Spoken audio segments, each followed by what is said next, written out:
it would be easy to stay safe. And given that a keynote, my Calling All Heroes keynote, and a few people have come up to me afterwards and said, I would never, ever stand in front of a room and say that because I'm a white man or I'm a white woman. It really is risky, but I do it because I believe in it, right? That it's not donor-centered, it's not community-centered, it's human-centered. And that is really what this sector is about. It's about reaching out, having a voice, and a voice that amplifies the best of what's possible, that equips people.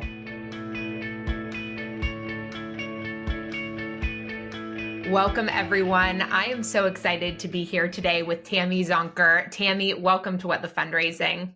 Oh my gosh, Mallory, anytime I get to spend with you, I get so excited. Oh, likewise. And I know we've gotten to have so many exciting conversations on What the Fundraising and Fundraising Transformed together. But today is actually extra special because your book is coming out into the world. So just kick us off. Tell everybody, if somehow they are new to you and your work, tell them a little bit about you, frame up the book for us. And then we're going to dive into some of your kind of process and thinking and goals as you are birthing this into the world. Yes, thank you. Thank you so much. So I have been in the fundraising profession for nearly 30 years and have collectively helped raise more than $1 billion now. And it's just been such a privilege. And I can't imagine doing anything else as a career, right? I've got a passion for fundraising and a passion for fundraisers, right? And so all of that has kind of brought me to this place. Like I'm a student of this work of fundraising, of philanthropy. And I've watched as the sector moved from very agency or organization centric fundraising, right? Like we do this and we do that. Please give money. Aren't we great? Give. And then came relationship fundraising with Ken Burnett, of course, still very relevant. I think he just published the third edition, 600-page book. And then came donor-centered fundraising with Penelope Burke, which really centered the donor. It centered the donor as the hero. It gave us lots of tools based on donor surveys and feedback. What do donors want in order to keep giving and to give even more generously? And I lived it. You lived it. Like donor-centered fundraising, it gave me tools. I raised a lot of money and trained a lot of organizations how to raise money using that model. And I love so many parts of that. But there was the shadow side, right? The shadow side where kind of went awry, where we got into the realm of power dynamics, where the donor now, not because by design, because we didn't have the courage to stand up and have a partner conversation, right? We kind of acquiesced and we allowed donors to begin guiding us down the mission creep or scope creep path. There were just so many shadow sides to it. And then, of course, came community-centered fundraising, which, it speaks to my soul because of its commitment. It's so deeply rooted in inclusion and equity and fairness and justice. It is like, if there was like a good human, it's community-centered fundraising, right? And yet there are some shadow sides to that too. I mean, does it raise as much money? Is there an adoption curve that really costs us as we're working toward implementing something as noble as community-centered fundraising? And just like you, I mean, we both speak at a lot of conferences. We talk to a lot of fundraisers. We work with a lot of fundraisers. And I saw my clients, just our peers, our colleagues struggling. Like, I want to adopt community-centered fundraising. I believe in those ideals, that fairness, that justice. I want to work in a community. I want to belong to a community. And I'm under so much pressure to raise money. And I know this raises money, right? At what cost? That's a conversation, right? And so I really got to the place where I was hearing people say, well, we're kind of doing both. but we're doing it kind of quietly because we didn't want anyone to think that we were not centered in DEI and justice, we weren't aligned with that. But yet we're still doing some donor-centered things because that's what our donors like and that's what our donors do. And I don't get board pushback on that.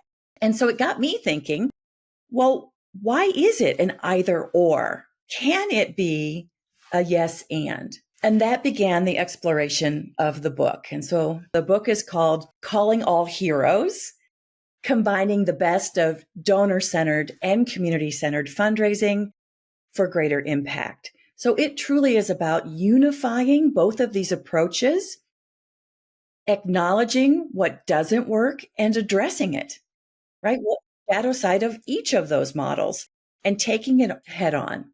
Okay, so I love anything that is like bridge building in this space and takes things out of a binary either or and starts to talk about what does it look like to make fundraising feel better to fundraisers, to donors, to communities, to organizations. And I see that woven into how you talk about all these pieces in the book. And Rachel D'Souza, one of the co-founders of Community-Centric Fundraising, her and I have had a lot of conversations too. And she came on What the Fundraising to talk about this like donor-centric, community-centric weave. What are the pieces really, to your point, of like relationship-based practices and what you would do in any healthy relationship that we kind of quickly think maybe we have to throw away because it was in a donor-centric playbook.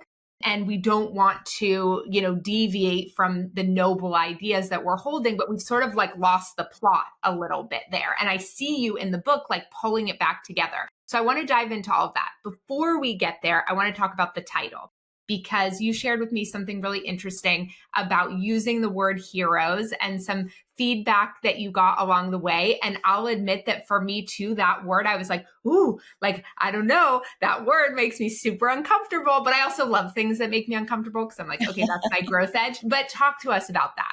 Yes. So Calling All Heroes, which I thought was a very fun name, right? Calling all heroes, really acknowledging that, yes, the donor is the hero. The volunteer is the hero. The program officers, the service delivery folks are heroes. Certainly our community leaders and advocates and ambassadors. Certainly the people who participate in our programs, right? Who have the courage to say, I want to get from here to there.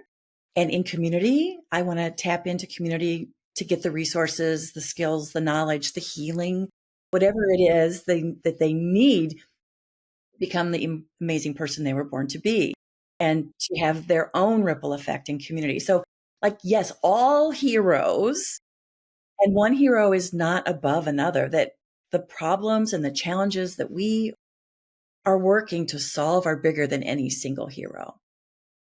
And so I actually have a keynote of that topic, and I had delivered in a couple of places. I was on a panel, and one of the panelists actually said, well, I don't want to be a hero. Like, that is not my aspiration. And so that got me thinking, yes, I recognize that not everyone aspires to be a hero, right? They just want to do something good. That doesn't mean they aren't a hero in someone else's eye. And so that was part of the process to getting to that word hero. And then, like you were one of my advanced readers who read the manuscript before, went into production and gave feedback, gave a beautiful endorsement. Thank you. Right. One of the other advanced readers was this brilliant woman. Her name is Maia McGill. And she is the founder of the Inclusive Philanthropy Institute. She is a woman of color, and we've had conversations. She's been on my podcast. She knows how deeply committed I am to my own growth and education and just evolution and understanding, the issues and the lived experiences of, our brothers and sisters and friends and colleagues of color. So she read the book. She's like, and she gave a beautiful endorsement. She gave some language suggestions, which again, thank you. And one of the things that she said was the word hero is triggering because it has been associated with saviorism, and it's in many cases done more harm than good. But it's the title of the book, for goodness sake. So what am I to do about that, right? I just really, I did a deep dive introspection on, do I change the title? Because that is not my intent, is to perpetuate some kind of saviorism. And even in the start of the book, I acknowledge that I'm a white cisgendered woman, right? And so I really needed to study and invite people to contribute to this conversation for my own education, and so that I could honor everyone in the process. And so this word hero is triggering. And I got to thinking about my own childhood. And I might be just a teens older than you, Mallory. Nobody'd know it. No, you're fine.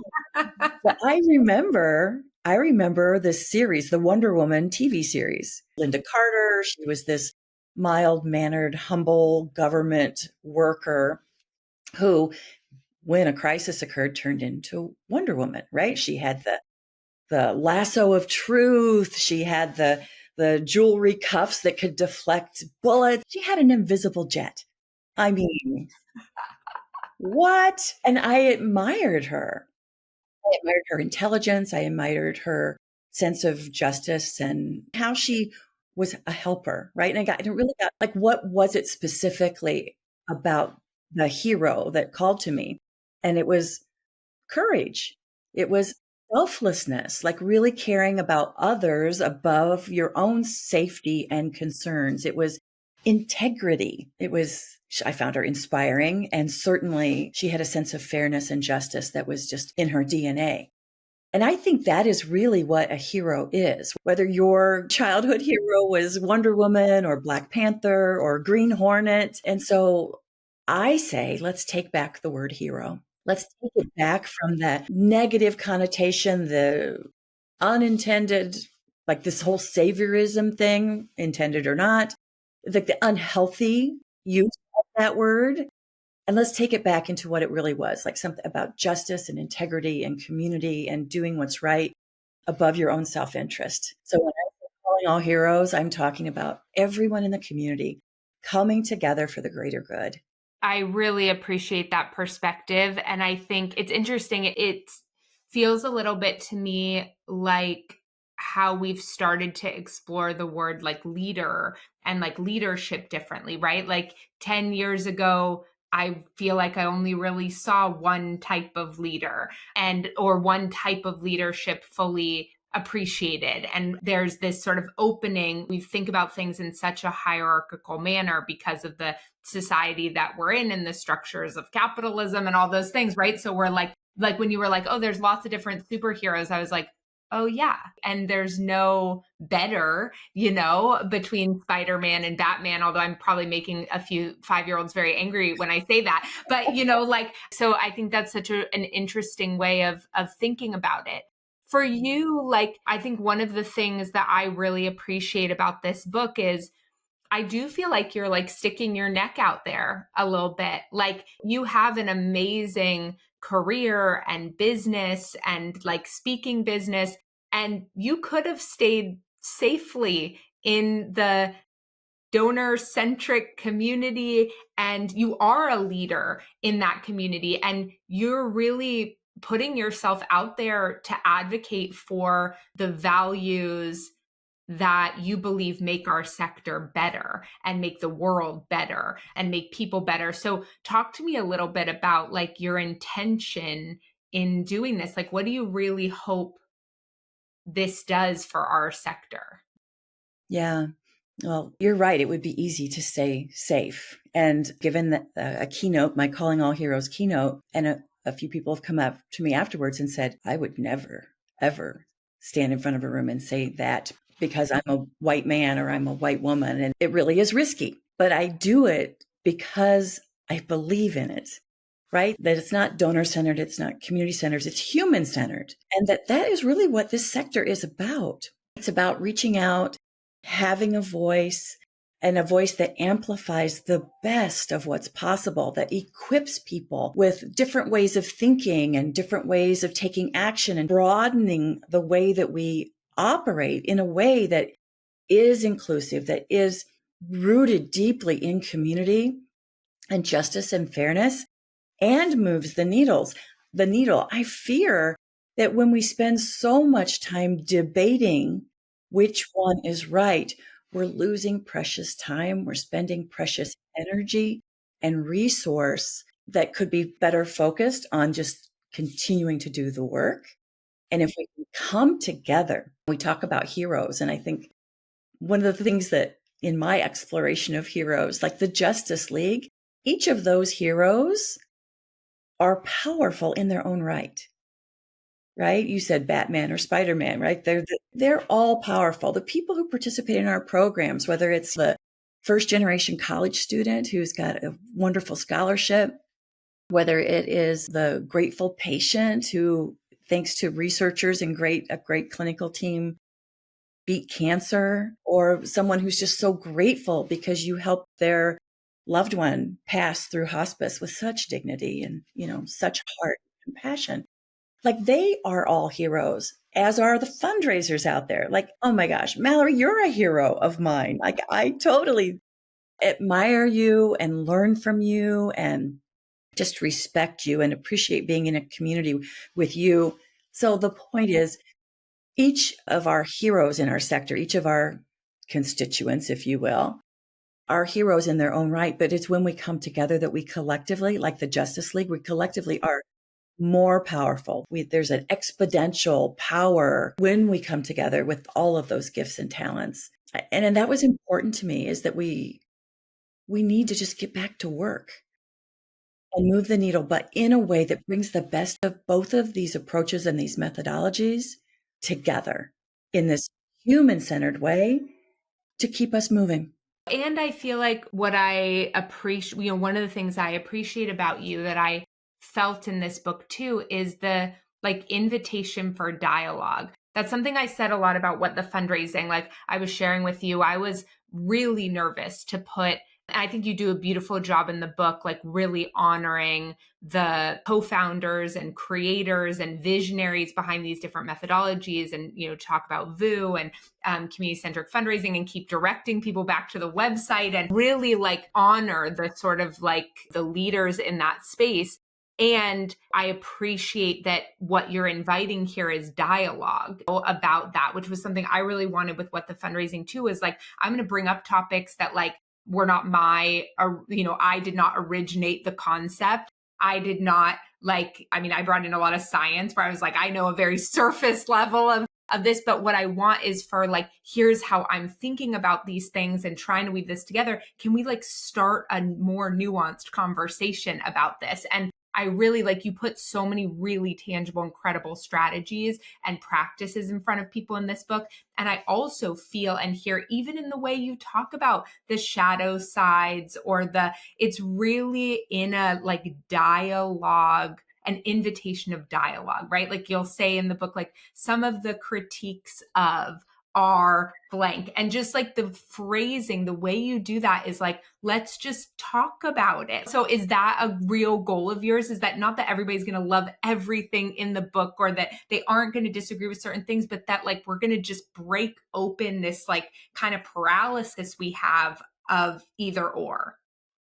Yes, it was important to me that we begin dialogue, that we really come together in partnership, whether it's a fundraiser working with a donor and addressing power dynamics, course correcting in dialogue, not acquiescing to assumptions or stereotypes, or it's up to us to have those dialogues. And likewise, to have a dialogue between those that are deeply rooted and practicing community-centered, as well as those that are still very attached and committed to donor-centered. Let's talk about what's working, what's not working. Because in everything in life, there's the strength and there's the shadow side, right? There's the benefit and maybe some of the unintended consequences. And it's about balancing. It's about choosing, trying it out, and then iterating. Is my approach to human-centered fundraising, is it perfect? No. And I say that it's not perfect, but let's start here and then let's come together and evolve it and iterate and make it better for everyone. Right. So definitely inviting lived experiences and inviting other thoughts to kind of crack things open and just look at them differently. I talk a lot. There's an entire chapter about power dynamics. And of course, that's one of the shadow sides of donor-centered fundraising, right? Especially when we're working with major donors. So, or board members, people who have usually more wealth, maybe a little older, more influence, right? That hierarchy you were speaking of. So it just becomes challenging. It becomes, especially for younger fundraisers or just fundraisers who are under so much pressure to close a gift. They don't want to push back on a stereotype, on a misconception, on mission creep. And so I just try to give tools to really own your power, engage as a partner. And we both agree wholeheartedly that all of this community, all fun, whether it's fundraising or volunteerism, like whatever we are doing in community is rooted in belief and values alignment. And if someone is like really not aligned, they're not your people. And I quote James Baldwin in the book. It's one of my all-time favorite quotes. You've probably heard me speak of it from the stage. And he said, if we can agree to disagree and still love each other, unless your disagreement is rooted in my oppression and denial of my right to exist. And to me, that's the showstopper. And you'd really only know that if you engage in dialogue.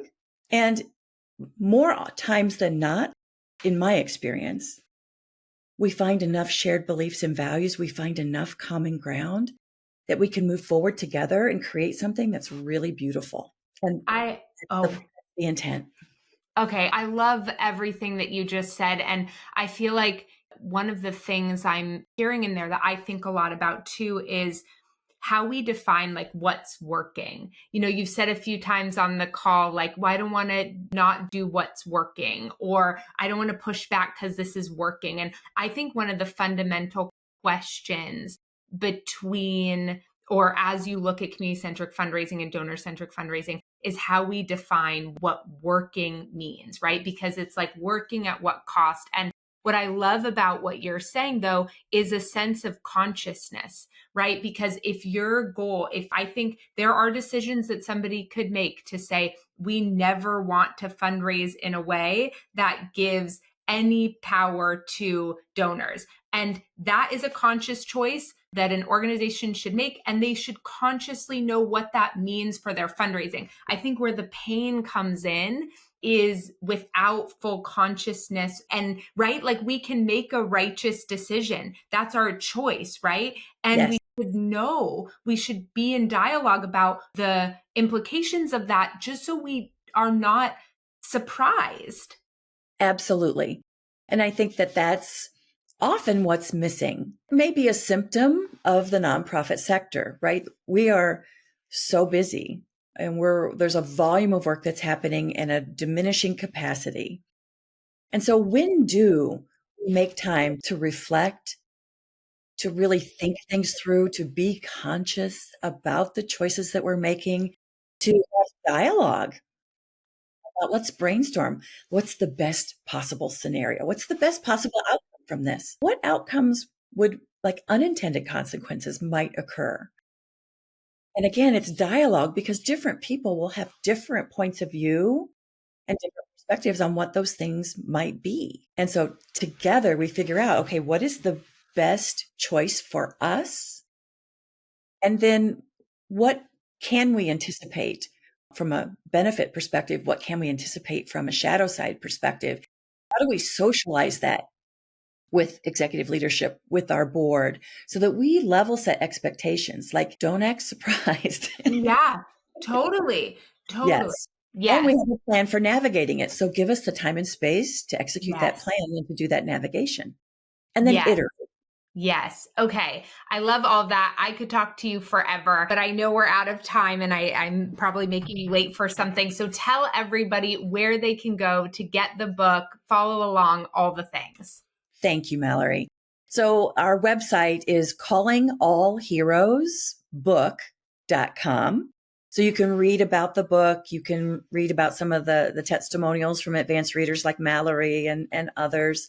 But the book is available for pre-order right now on Amazon, on Barnes & Noble, on Books A Million. We list all of it and include links to all of the sites where it's available on the callingallheroesbook.com website. It will be shipping in November. Amazing. Thank you so much, Tammy, for joining me today and for everything that you do to support this sector. I'm so grateful. And I'm grateful for all of your work, Mallory. Thank you. And thanks for having me on today to talk about this conversation and human-centered fundraising.